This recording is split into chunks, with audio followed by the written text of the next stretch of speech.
Today on Business Success in Six with Stacie, I have Angela Neff here from New Glarus Bakery in New Glarus, Wisconsin. Angela, thanks for jumping on with me today. Hey, thanks for having me. It's a pleasure.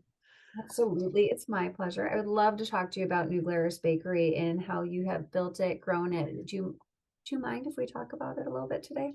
Sure. Anything sugar coated we can talk about. Oh, sugar, sugar, sugar. I love it. When people ask you what New Glarus Bakery does, how do you describe your business? Oh, it's actually multifaceted. And that's the cool part. But I do believe that we make great bakery products that trigger an experience through emotion. And yeah, I've had the pleasure of meeting people from all over the world, and when they come in here, and I'll give you a great example of one of our products called our anise springerly, and it's a thicker cookie. It's hand pressed and hand cut out, but it has these little images on top, and it has a light black licorice flavor. And time and time again, I hear a common thread like, oh my gosh, my grandmother used to make these. I remember they used to be really rock hard. Oh my gosh, yours are so soft inside. I miss grandma, and it goes through the whole emotions of connecting back with family. So Mm. we do a lot of memory jogging, a lot of emotional strings through our bakery products. So, yeah. Wow. So you just actually did that for me. I have goosebumps right now because my great grandma Minnie used to make these molasses sugar cookies, and they're always in this like special plastic Tupperware container. And when you bring that, like just talking about grandma and that cookie, it brought me right back to my great grandma Minnie. Thank you for that. Yeah. Oh, my That's in- pleasure. that's incredible. Yeah, and with some of the unique flavors that you're able to offer, I'm sure you hear that quite often. We make everything right here in house. There's a few things that we do bring in just because we don't have time to make certain icings or fillings, but everything's made right here in house. So, Wonderful. yeah. So, what were your plans when you started your business and how have they changed? Well, going back to 2004, I actually counteroffered the guy who did pick it up from the foreclosure sale. And after he accepted my counter offer, it was to bring life back into the bakery. It was, to bring it back to sustainability, to bring it back to grow. The coin phrase at that time is I never want to see this place ever shut down ever again. And when we did reopen, people were like, oh my gosh, we're so happy that you're back. We're so happy that you're here. And please make sure that this never goes away. And here we are 19 years later. So, yeah. Congratulations. That is huge when you're a staple in the community and making sure that you can just supply that awesome experience and product that you're doing. Wonderful. So, Angela, my next question for you is what is the biggest way you impact the community? Um, by being open. I have to say that one of the biggest things that have really contributed to our success is having steady hours. We're open 7 to 5 every single day. We do have some shutdowns planned, like in January, we shut down for, 13 to 15 days, depending on when the calendar falls. Mhm. And then we have an employee fun week that we shut down the week of 4th of July for that Monday through Friday. So everybody has a break. So we work 6 months, we get a break. We work 6 months, we get a break. But really being open and consistently being open. Um, we rarely close. And for that, I feel that our business has really thrived on just being open. The other impact to our community, we do a variety of donations out there. Somebody comes to us with a non-for-profit benefit for, whatever the circumstances may be, we're happy to support. And then we also do cookie dough fundraisers, which is a 50% keep. We have a couple of them Wow. in the works right now, and we hand pack all the cookie doughs we make on site. We just pack the dough, we don't bake it. And then the thing is that the fundraiser committee comes in, they pick up the dough, they disperse it, and then they cut us a check for 50%. So it's been a win-win both directions. So Wow, that is so wonderful. I love hearing that. So my next question for you is what is one challenge that you have faced that other business owners could learn from? I was really torn on how to answer this question. I'll be very honest with you. I feel that the business challenge is really the employee challenges. Mm. And, looking at the culture that we build here at the bakery, but also looking at the culture of other businesses. Because as a business owner, when you're hiring, you hear the culture of where they're coming from. And it's like, oh, I would love to be more like them, or be more, or not be like them. Wow. Um, which every business has their employee challenges. We're no exception to the rule. But I also take a look at, what type of business owner do I want to be? And what type of culture that I want to foster here. And the culture is really a reflection of yourself. And I know this is difficult for some people to take on, but if you are having a culture within your business that doesn't fit what you would really love, you need to look at what you're doing. And it's not anybody else's responsibility, it's exactly what you're doing. So I'm through trials and tribulations for 19 years here. Back in 2018, I really took the challenge on to figure out a better way. And it's difficult to point that finger around and point it at yourself. And in 2018, I joined a group that started my path on personal development. And here we are several years later.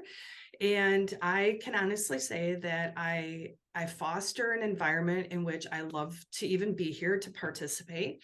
I have very dedicated, hardworking people who love what they do. And we also have the setup for success. We are growing. Our online business has grown by 30% this year. Our in-store, we are up by 8% this year. And I cannot say that I didn't do it on my own, but I did it with the support of the team that we have fostered here, and also bringing in the right people that mesh with our culture. Mhm. So, and you can't do it unless you're the person actually doing the hiring. And just taking a look at yourself, that's a challenge in its own self. And, looking at what you love in your business, what you don't like in your business, and seeing what you can do about it to make your life, and which is more impactful around other people when you're at your happiest game. I love that you brought that up. One of the things our coaches talk about is, if you think you have crappy employees and a crappy culture, it's probably because you're a crappy manager right now. And for things to change, I must change first. So, in that, because life is a mirror, and you are so spot on with that. And you did such a brave thing to just to look within, because I think most people, not even just business owners and leaders, but most people are too afraid to take a deep, hard look at themselves and see what they like and what they don't like and what they want to change, and then go ahead and implement it like you did and share that. Thank you so much for bringing that up. So powerful. Thank you.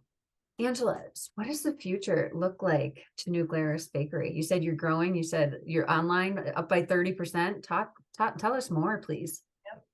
So I'm very blessed to have an awesome website manager, and he hired an advertising guru, marketing guru, and because I wear many hats within the business, my husband and I, we have other businesses too, that I've really hired somebody who's very specific in their jobs, and with his talents and techniques, we have increased our online presence with an income additional of over 30% this year alone. And it has been a goal of mine to be able to maintain and grow a staff that has a steady Eddie work week of 40 hours every single week, obviously with the shutdowns included. But to be able to weather the storms when things are slow. January, we're in the Midwest, it's winter, and we want to smooth that out. So how do we do it? Well, the only other way to do it is reach out to people who can't get here, and that's through our online presence. Mhm. And so that way, then, we have great sales year round. Everybody has steady work year round. And then we're always continuously improving with their efficiencies. Our online presence increase has forced us to look at our efficiencies in our packaging. We're currently vacuum sealing all of our products. They all are labeled. They're cold pack and Mylar bubble for the summer season to get there in good condition. So I look at the future growth of the bakery of being more present online. Being in a town of 2,000 that is growing, and we have a multitude of people driving from all over to come to see us in New Glarus. We love to see you in person. We really, really do. But if you can't get here, please, hop on newglarusbakery.com and you can order for pickup here in the store, or you can have it UPS delivered. So yeah. So exciting, so innovative, so important. I love it. Thank you, Angela. So my final question for you today is, all subjects open, what inspires you most? I love experiences. I love to be on the road. I love to be out and about. I told my staff a long time ago, I said, I really want to travel more. And it's not to get out of the office by a long shot. Because when I come back, we have great conversations of, hey, I had this new flavor, experience, and bringing back new ideas to freshen life here. And, especially like if we're going to do it a donut of the month or a bread of the month, something to spice up what we currently do. And so I'm very much all about experiences. So at the end of the day, I reflect on like, what awesome experience did I have today? Did I see somebody I haven't seen in a long time? Did I experience a new flavor in my lunch? Did somebody bring something in? It's all about, to me, I love experiences all the way around. They just light me up. So yeah. Absolutely. Oh my gosh. Thank you so much for sharing that. I completely agree and can relate to that. Angela, if somebody wants to enjoy New Glarus Bakery, I know you said you have an awesome website with online presence. Tell us the ways that we can follow you or get connected. Okay. So we do have a Facebook page. We also have an Instagram page, and you can reach out to us through Google as well. You can call us the old-fashioned way, 608-527-2916. And then email too is hello@newglarusbakery.com. And you can also just visit us out there at newglarusbakery.com to see, there's a link out there for order for pickup in the store for shipping. There's also a link out there for doing your own cakes, your tailored cakes. And those people are even shopping for wedding cakes. You can even put your own wedding cake together out there too. So yeah, it's some pretty cool stuff. Absolutely. I will definitely be checking it out. Have a great, great summer in 2023, Angela. Thank you so much for your time today and inspiring other business owners. Oh, thank you. It's been my pleasure. Take care. Bye.